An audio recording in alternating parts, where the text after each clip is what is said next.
In this video lecture, I'll go over with you what's required for this course, Soccer and its Global Significance. In the last lecture, I talked to you about the themes of the course and the rationale for using soccer as a lens through which we can examine various cultures around the world. Here I'm going to talk in more detail about the individual topics for each class and tell you how to prepare for and carry out the individual assignments. Let's begin with what you don't need for this course. I'm not expecting anyone to have an encyclopedic knowledge of the game or even be able to explain the offside rule.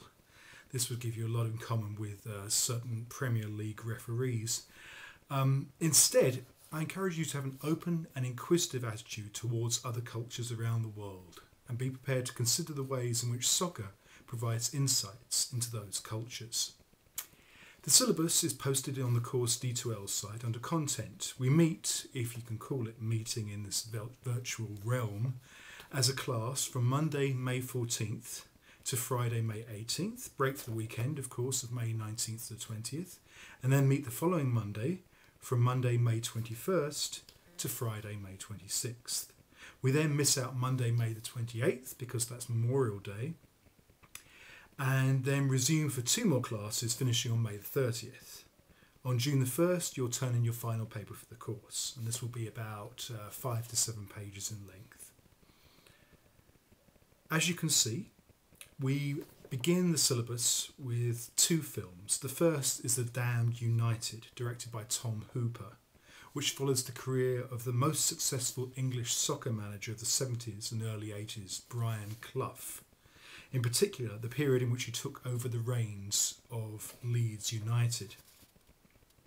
The second film is Offside, which is directed by Jafar Panahi and takes us very far from England in the 1970s to contemporary Iran.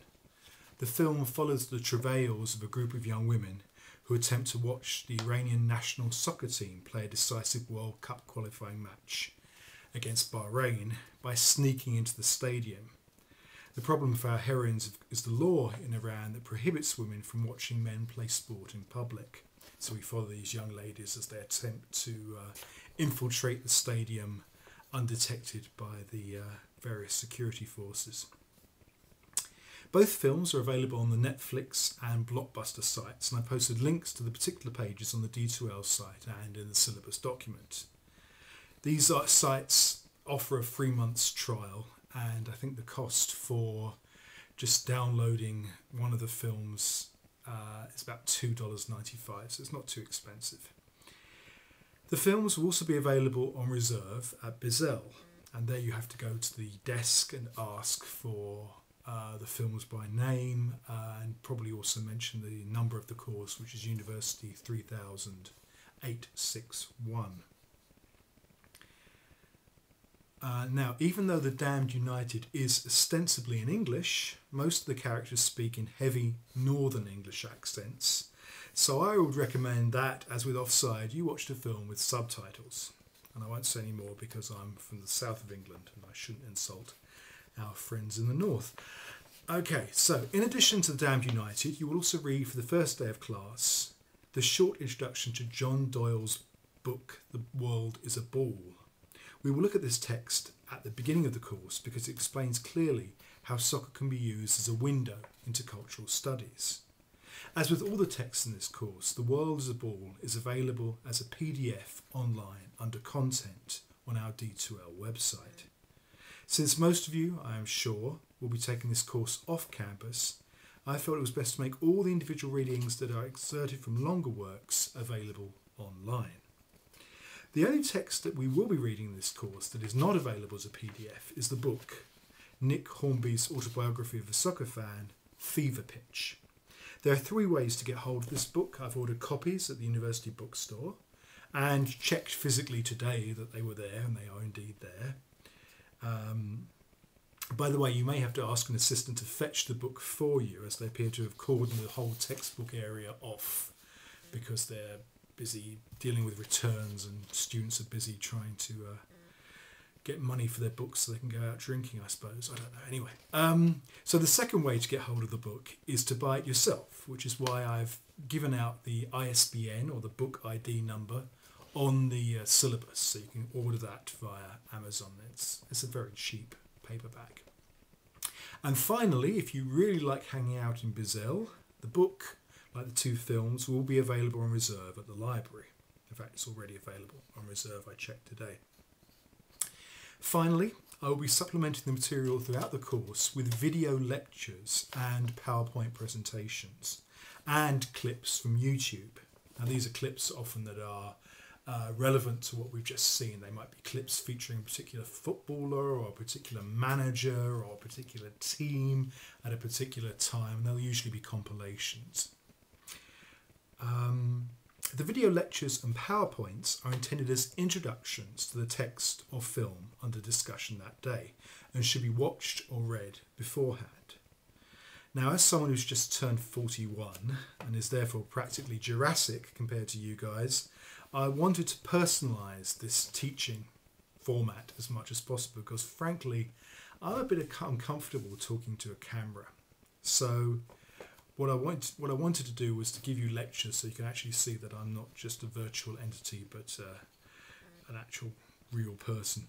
And the YouTube clips should be viewed after you've watched the film or read the text for that day and are intended as supplements to give you a flavour of the particular matches or personalities under discussion. For example, after you watch The Damned United, after you watch the film, you can watch the real interview that's fictionalised in the film, in which Brian Clough and Don Revie are grilled by a very aggressive 70s TV reporter. Well, Brian Clough's grilled, Don Revie gets off rather easily, as you'll see.